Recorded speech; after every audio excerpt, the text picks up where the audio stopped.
střední škole, tak jsem se tolik nespětla. Takže ještě jednou 9. B a třídní učitelka paní Alena Maturová. Jenom bych chtěla na začátek vysvětlit, že tady máme dvě děvčata, která si nestačila vzít na sebe krásné šatičky, protože do večera soutěžili zase v té úžasné soutěži taneční skupina roku, takže jim to odpustíme, ale oni hlavně přijeli, aby si užili dnešní večer i s tím stužkováním. A jako první je právě Lucie Albová, která bude studovat střední školu pro evropskou administrativu a chce být právničkou.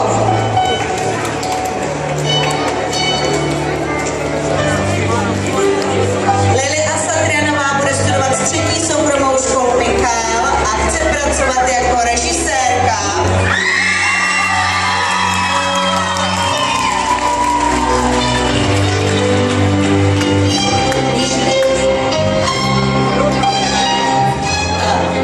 Katka Paladová bude studovat střední průmyslovou školu stavební a ráda by pracovala jako architektka. Pokud to nevíde, tak jako právnička.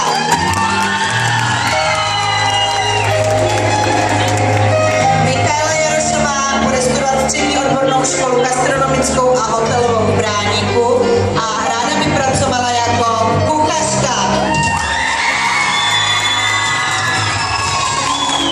Vítek Jelínek, opět střední odborná škola pro administrativu, zatím netuší, ale až se mu zlomená ruka uzdraví, určitě už bude tušit.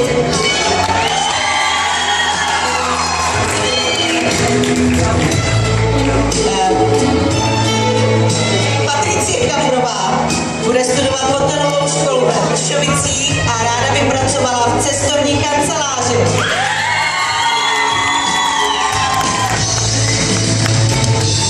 Jakub Kostroun, střední pedagogická škola na Proseku a bude to mechatronik.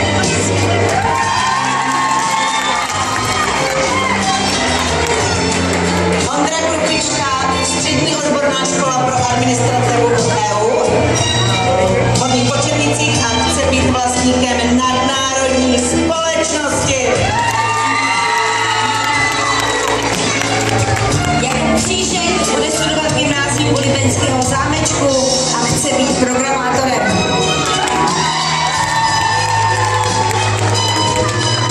Michal Kudrná, střední odborné učiliště Škoda Mladá Boleslav a roste nám automechanik.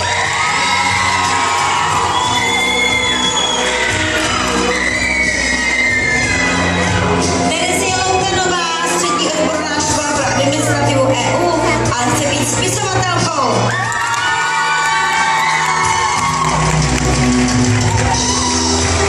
Jarda Miller, střední škola výpočetní techniky a bude pracovat jako inženýr.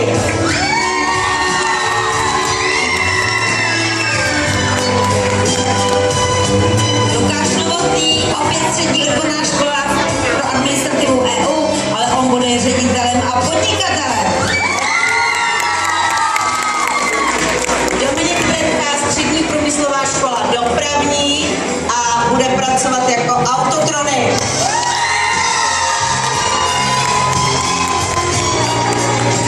Daniel Rus, střední průmyslová škola stavební, zatím netuší, možná, že se to bude týkat i stavebnictví. Daniel Rus.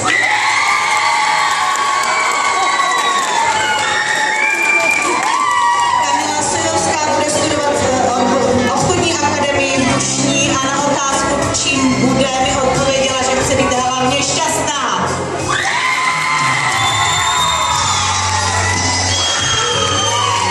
Dominika Štormilová, střední průmyslová škola Alšovo nábřeží, bude zdravotnická škola a asistentka zubního technika. Už